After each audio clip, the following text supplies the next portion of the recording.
time. I was dead broke. There was no time to relax, go hang out, party. No, I was broke. I needed millions. I saw, even when I had negative money in my account, which was very often, I saw millions in my future. Are you okay with getting comfortable, chilling, mailing it in, waiting around on inspiration? If this is as high as you ever got, not career success-wise, but from a skill level, like have you wrote your best song? Did you leave no stone unturned creatively? When you put yourself in uncomfortable moments, you find out a lot about yourself. And usually you find out that you're capable of rising to that bar that's set by that uncomfortable situation. Recommended meditation to me, which I had already dabbled with, but she gave me her experience with meditation, and I took that seed that she planted and was like, yo, I'm gonna revisit this. And I meditated every day that year and got up to twice a day, sometimes 3 a day. So thank you, Catherine. And you hear the album that came out from that, you know what I mean, from that process. So yes. Meditation for me is more like being present.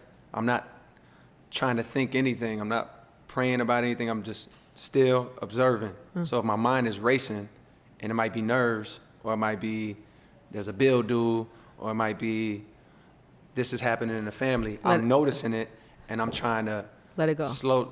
Let it go, but also not fight it. Bring my attention back to like my breathing, something that's currently happening, the sound of that fan. I just listen and try to like focus on that. And what you'll notice is like my mind will start going to something else. Like, oh, my mom said something on the phone, boom, boom, boom. And I'll start thinking about that. And I might go on a 30-second trip on that thought. So you like meditation has like become a thing, like a regular part of your life? I do it when I get a little anxiety, you know what I mean? Or a lot of anxiety, when there's like a stressful situation.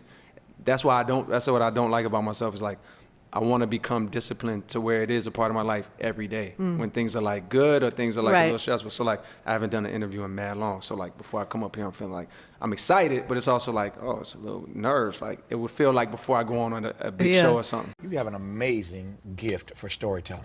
Thank you. That means a lot. Thank you. Man. I mean, seriously, an amazing gift. That gift comes from where? Oh, man. I'm not sure. Yeah. I'm not sure. I just know I started gravitating to that. Like, I started off just rapping about nothing. Yeah. More like battle raps. Like, I'm better than you raps. Right. You know what I mean? And once I really started, like, fall in love with the art more and, like, really pay attention to my favorites, Pac, Nas, it was the stories that I gravitated to. I think about all my favorite artists, period, and they're just amazing storytellers. And that's what I just, emulated, and eventually there's been points in my life where it's like, to be a rapper, you gotta always keep your pen sharp and like be ready to go into battle at any time, the competition, the sport of rap. And there's been times in my career where it's just like, that's so far from where I wanna be. You know, it's like, I'm just interested in telling stories and like, getting across a message and a theme. And if I get chills, I know, that's when I know. Like, oh, if I tell a story that's like, that's when I know. So. It takes somebody who's vulnerable and like broken and gives them a way to like plug that hole. Even there's kids that like love me, love my music, and it's like, to them, I represent something more than just the music. What do you say to them? I say to them that like, I don't want that to be the case. I don't want to mean that much to you, not because I don't care about you, but because I actually care about you. I want you to get to a place where no artist, celebrity, even person in your life can have that much meaning to you where it like dominates your life. You know what I mean? Where it's what's pulling my strings? What's forcing me to want this shit so bad that I do this? Yeah. And we're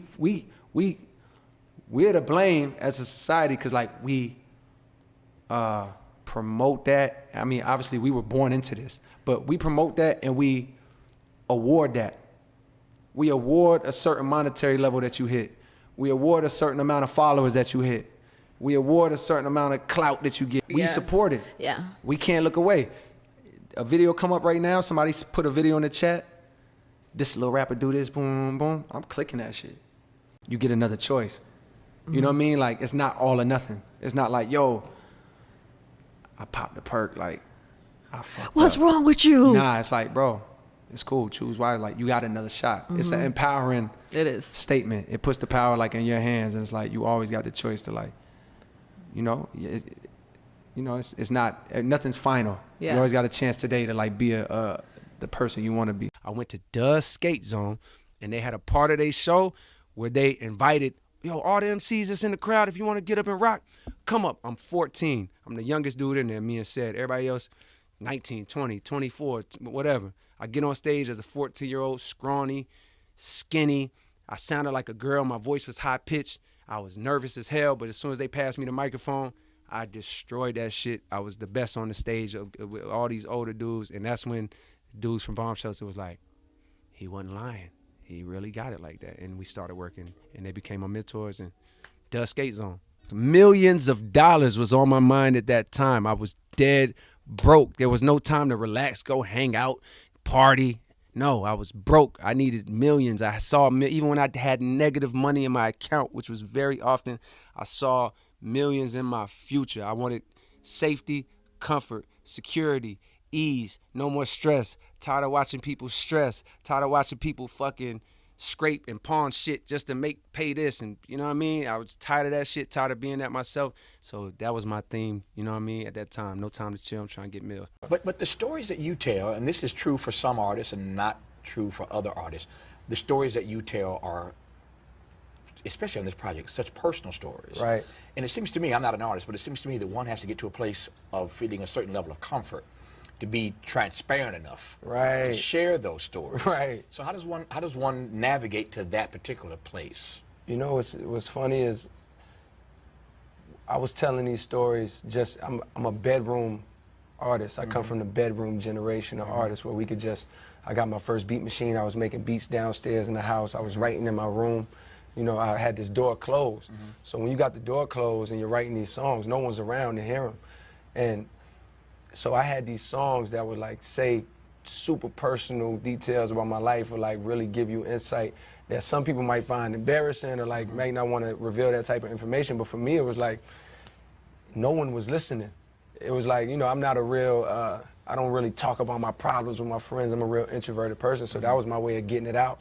And I never thought about the other part that was like, yo, somebody's gonna hear this. Yeah. You know what I mean?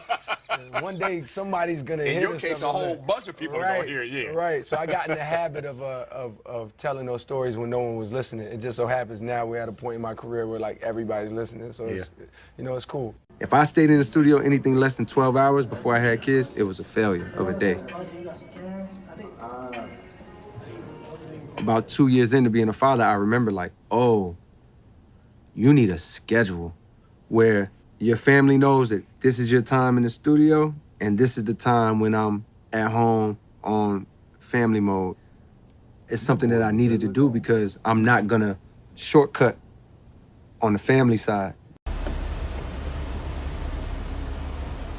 This past 5 years has been a fight against comfort.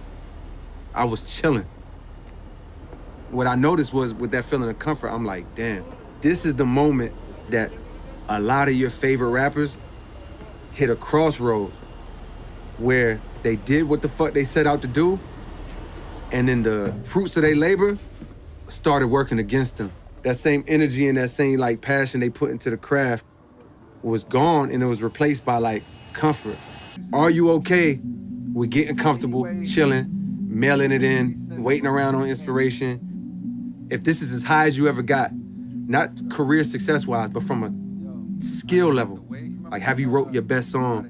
Did you leave no stone unturned creatively? When you put yourself in uncomfortable moments, you find out a lot about yourself. And usually you find out that you're capable of rising to that bar that's set by that uncomfortable situation.